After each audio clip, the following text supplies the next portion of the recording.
Love is a high-risk behavior. Last episode, we dived into the first installment of a two-part series that I'm concluding on today on relationships in our life and how they can have a Peter-like quality or a Judas-like quality. It's imperative to recognize which character type that you are dealing with so you know how to move accordingly in your relationships. And one of the things that baffles me about Judas before we get into this, I will be breaking it down today, is that he actually walked and discipled with Jesus, yet maintained this very selfish ambition that played to be one of the most major parts of Jesus's death.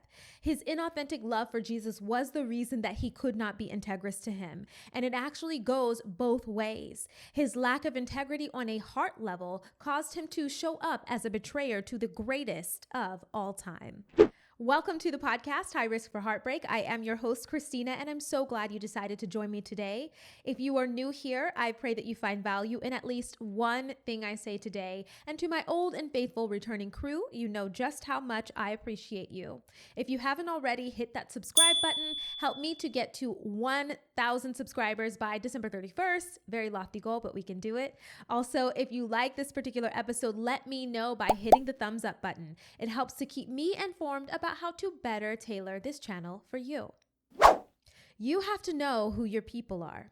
We don't always have this foreknowledge or insight about the true nature of everyone that we come into relationship with, but we have standards and values to lean on. We have wisdom and intuition which comes from God to lean on. And if you don't take the time to know and love the people who are within your sphere of relationships, especially the ones that you deem important, you will not have the heart to handle them with excellence or be handled excellently.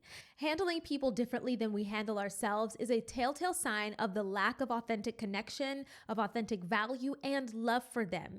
You may be okay going through the functions of a relationship with them, but the things that keep you loyal, that keep you ready to defend and to honor them just aren't rooted in anything real when the connection isn't authentic, especially in the midst of adversity. It feels so easy for me to say Judas didn't really love Jesus, the end, but I know that that is a disservice to the relationship that they actually had with one another. You see, Jesus was not deceived by Judas in any way, especially in the ways that we might be with someone who carries Judas-like characteristics. Judas walked with Jesus and he was mentored by him, as were the other disciples. He was part of the 12. He wasn't some distant acquaintance that Jesus met at a wedding party. Judas was significant to the group outside of what he's often judged by. He spent 3 intensive years being mentored in close proximity with Jesus, and his presence was purposeful. I've been through a scenario like this where I was in a relationship with a person who betrayed my heart, and it gutted me. It was the type of thing that could have really negatively changed the trajectory of my life if my heart had not been broken first by God. God allowed them to break my heart. And in that relationship, there were ups and downs, but the truth of the matter was this: we were living in 2 very different parallels. They were having one experience and I was having another. And the only ones privy to that knowledge was them and God. The wool was being pulled over my eyes until God ripped it back and revealed what I needed to know. And I will be doing a podcast on this in the near future about the prayer that I prayed, which ultimately led to that heartbreak. Stay tuned for that. Anyway, that was not the case with Jesus and Judas. Jesus told Judas that he was moving shifty and he would continue to, and Judas obliged because he was already in some mess. And this just goes to show you what people are into around you matters. It may not directly rub off on you, but it can affect you in a major way beyond just a betrayal of your heart. It can ruin your life. And while you can't know everything, of course, as Jesus did because he had that omniscience, we can pinpoint characteristics of someone with the character of love versus someone with an inauthenticity to them, someone who is walking through the motions of loving, but not actually loving. This lesson is particularly good for me as well because vetting has not necessarily been my strong suit, as I've mentioned many times before in the past. And here we are, you guys, learning together how to recognize Judas-like tendencies before they wreck our lives, okay? So let's relate. I will never forget the time one of my best friends consoled me after going through this man's phone that I was in a relationship with. She said something to the effect of, "Don't go through a man's phone unless you're ready to find what you're looking for." I had to be maybe 19 or 20 at the time. So there was a lot of identity issues and insecurity in me. I had clearly had no defined standards or values at the time and was just kind of vibing, okay? But I was dealing with a guy who ultimately was not good to me. Nonetheless, I was able to open his phone off of a bet that I couldn't, literally from him, by the way. And somehow I punched in these random numbers and it opened. And as he sat next to me, I looked at the evidence that my friend said I would find. I found what I was looking for. His face froze with guilt, of course, and sad to say, my heart for him and my trust for him ended literally right then and there. But that did not stop me from carrying on the relationship. I know, 1920, you guys, please. Poor choices I was making, okay? My frontal lobe was not even fully formed, okay? Okay. But after he tried to explain and make amends to me, I gave him another chance. And let me tell you something about chances, giving people chances. We are called to love, grace, mercy, all that is beautiful, but you must give chances wisely because they could be the invitation to your very demise. Anyway, this relationship, one of my closest ones outside of my best friend, went on for 2 years longer than it needed to and was a self-sabotaging journey, to say the least. He would disrespect me. I would disrespect him. There was a lack of standards that just allowed me to carry on this relationship that was really terrible. And he was selfish. I was selfish. It was very retaliatory and very much a thief of our joy, okay? I tell this story to tell you that the office that people hold in your life matters. And when I say office, I mean, if you look at your most intimate relationships as part of your organization or life business, everyone involved would have a seat or office in your life. And that means that you conference with these people regularly. You're sharing your innermost mission and calling with them. They contribute their expertise to your life business and compensation in the form of mutual relationships, right? Maybe you're holding office in their businesses. Your friendships and close loved ones being on the board of trustees in your life is wildly important. Hence why I do not take the term friend or mentor or lover lightly. You have to know what it is that they are pouring into your life business and what are they taking from it as well. Sadly, these offices that people close to you hold aren't always being run with integrity and authenticity, though. And when we think of this, we usually think of the higher ups within your office taking advantage of you, laundering money, or doing illegal stuff, right, within your relationship. But the office of a mentee is not usually the place that you would expect this kind of betrayal, because what does a mentee, someone who you are pouring into that has little mutuality, right? Maybe they can't benefit you in a certain way, but you can benefit them. What do they have to gain by sabotaging their relationship with you?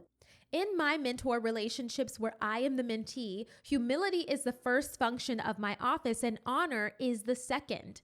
A mentee, the gleaner of a mentor's life mystery, should be honorable and humble to that relationship. And I'm not saying lacking a backbone or foresight or personal leadership, but when someone appoints you to hold up that type of space so personally close to them as a mentee or a friend, there is an automatic assumption of good faith and goodwill there, I would think. And the office that Judas held in that group of disciples was that of a treasurer. Now, there was a multitude of disciples, but Jesus specifically appointed 12 to follow him in his daily ministry. I was reading somewhere that of those 12, 11 of them were called to salvation, and Judas was called for purpose of fulfilling God's ultimate plan. Now, I have to sit with that every time I think of it because, wow, why would you appoint someone that you know is going to betray you? Well, for Jesus, the purpose was more than just a choice I made, like in my earlier example. Jesus already knew who Judas Iscariot was. He wasn't mulling between characteristics like we are doing, oh, Peter, Judas, Peter, Judas. He knew he needed to make him a trusted chairman of the disciples. And remember, he had a multitude of believers, so he could have chosen anyone. But the truth is, Judas was chosen. He was appointed to office to fulfill a purpose. That purpose is one that Jesus fulfilled, so we never have to, okay? I want to be clear. I don't want y'all thinking that, well, because Jesus dealt with the Judas, a known betrayer, I should too. No, that would be martyrdom, and God never asked you to do that. What we learn, though, from this is that God orders our steps, especially oftentimes because we don't know who our appointed Judases actually are. And by that time that we do, they have run all up and through our organization, our life business. It'll be much harder then, of course, to let them go without reaping a lot of wounds and heartbreak and sabotage, okay? Nevertheless, that person will serve a profound purpose in your life. They will be a lesson in vetting and access and good faith and goodwill. Judas was, of course, this treasurer. He was a handler of money, but he was also a swindler and a thief. Judas propped himself up as, this caring individual, but really he was making comments towards his mentor that would make anyone say, why would you say that? What is the motive? And so there was this moment, of course, where Jesus and the disciples were eating at the house of Martha and Lazarus, who Jesus had raised from the dead. And Martha poured this expensive oil onto her hair to wipe Jesus's feet. And instantly, Mr. Moneybags Judas says, why not was this ointment sold for 300 pence and given to the poor? Okay, first of all, he's saying two things here. Oh, you're putting this oil on the feet of Jesus. We could have sold that, okay, made money and given the money to the poor. Judas was acting like they needed the money, like they needed the money for the journey, as if they weren't with the provider. It's crazy to me. You are witnessing miracles that God is doing. He's the provider. Anyway, some people who are close to you will make suggestions about you that are inaccurate representations of your actual value. Judas did not have an accurate view of the value of Jesus. Rather, he valued money and thus spoke from selfish intent. So to watch this woman of God put expensive oil on the feet of Jesus that could have been sold for money was a terrible use of what Judas valued. However, we know that oil paled in comparison to the value of Jesus. And a Judas-like character will place subjective values on you and look for opportunities to bargain and swindle even that. They will have a value placed on your head. Please hear me, and will be okay robbing you of your life if the money talks. I speak about money metaphorically here, and I don't want to convolute the word. But this is what I want to communicate to you. For some, the currency that you hold in life, socially, career-wise, who knows, right? Familiar, I don't know, is more valuable to them than the vessel actually carrying it. Like Judas, they will betray you to have the things that you have and sabotage the true office that a friend should have. It will leave you explaining your value like Jesus did, correcting Judas. And you don't want to have to be in that position. Your currency, your money and value represent livelihood, access, and wealth to them. They know wealth, but they can't see that those are God-given traits, not things that they can rob from you. Yet, that doesn't stop them from trying. Again, they have an inaccurate view of your value, even when others view you differently, because these kind were never called to believe in you in the first place. Think about Judas. Think about his purpose. The sad truth is you may be mentoring and befriending a purpose fulfiller and not someone who knows or even is willing to see your true value. Some people are committed to your things and not to you. They're committed to seeing you the way that you are not. These type of people will be prone to climb onto your coattails and ride every place you go, connecting with everyone you know, disrespecting the honor you receive from others, and still say they love you. They will have the nerve to still say they love you. It's selfish and it's swindling. Please be careful of these people because we don't usually have the foresight like Jesus did to be able to calculate their moves. We just don't. So we need to be aware of them and how they come, identifying them and be able to name them. And I've named a few Judases or two in my life, and the damage, of course, was done by the time I was able to give them a name. But I thank God for the revelation for even opening my eyes at all, whether it was before or after the betrayal. A Judas-like person will be selfish. Understand that. Next, a Judas-like person will lack integrity. Their motivations will be for themselves and not for the communal good of the organization. Remember, I'm using your life business or your life interchangeably, okay? These kinds of people will move with themselves first in mind. They will lack the ability to be of service without some personal gain in mind first. It may be like, hey, if you do this for me, I will do this for you. I would expect this from looser and less significant relationships, but for me, as intimacy grows in relationships, so does my heart to give from a place of generosity. I can give a gift, a card, or whatever of acknowledgement and appreciation for that person and not have this nagging thing in my mind that tells me that it needs to be returned to me, right? Okay, now it's their turn to do it back. If you are a giver, give. However, these types of people are likely to be receivers first, and then they gauge the value of what they can give back based on what you did. Please be aware of these types of people and be aware of this. Should I say, I don't want to say types of people because it's a proclivity, okay? These types of traits in people that you are in close relationship with, counting your money and theirs all the time, pocket watching, comparing the extravagance of your gifts given and received. They're always bargaining or saying, trying to go tit for tat with your generosity. These people are likely to have a heart set of selfishness. They will consider the impact on themselves first before the totality of the friendship or the group, just like in Jesus's case with the immediate 12. It is in relationships regularly exhibiting those types of behaviors that the potential for betrayal is bred. Even my close friend in whom I trusted, who ate my bread, has lifted up his heel against me. Lastly, but not least, these Judas-like types, they will self-sabotage. Now you're probably like, hooray! Get them out of here, coach, right? These people will self-sabotage. People who are walking outside of integrity can only carry the ruse for so long. For some, it literally eats away at their conscience to be bad to people who are good to them. We see examples of this every day of self-sabotaging behaviors, and many of us live with them every single day, not only in our relationships with others, but also in our relationship with ourselves. To self-sabotage means to behave especially habitually or compulsively, which are two different things, in a way that interferes directly with one's own goals, well-being, and relationships. We face self-sabotage in our relationships, making us an indirect target for the person doing the sabotaging. Judas self-sabotaged, though. He deceived himself while walking with Jesus. He betrayed him, and then he still committed suicide because it took the condemnation and death of someone who was good to him to see his nature. One thing that makes me shiver is the amount of people who will betray you with no thought about it until they see that they've hurt you, and sometimes still not even then.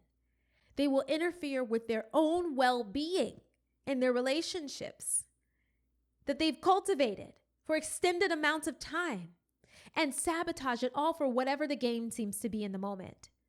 Compulsive, habitual. It's honestly so scary. It's so scary to me how many times I've encountered this in my life. Reckless abandon with no regard for your life, literally.